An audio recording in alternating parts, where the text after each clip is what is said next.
యేసయ్య మరి యొక్క ఆదికాండం 26:13లో ఇస్సాకును దేవుడు దీవించాడు. ఏ రీతిగా దీవించాడంటే, శత్రువులు మరి యొక్క పంట పండే నీరు రాకుండా ఆ బావులు ఫిలిష్తీయులు మట్టితో నింపేసినప్పటికీ దేవుడు మరి యొక్క ఇస్సాకును దీవించాడు.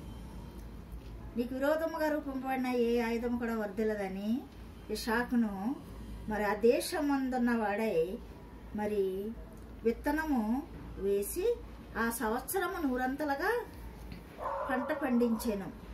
యెహోవా అతనిని ఆశీర్వదించాను, మిక్కిలి గొప్పవాడిగా దీవించాను. మరి నిన్ను నన్ను దీవించాలంటే హృదయమైన భూమిలో విశ్వాసంతో విత్తనం విత్తాలి, నీరు పోయాలి.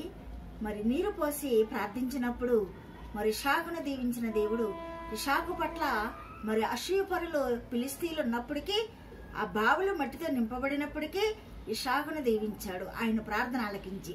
అలాగే నిన్ను నన్ను కూడా వాక్యమైన విత్తనము మన హృదయాన్ని దున్ని మన హృదయంలో దేవునికి విరోధమైనవన్నీ కూడా వేరేసినప్పుడు, పరిశుద్ధతతో నింపబడినప్పుడు నువ్వు విత్తే ప్రతి విత్తనము కూడా మరి ఫలింపజేస్తాడు.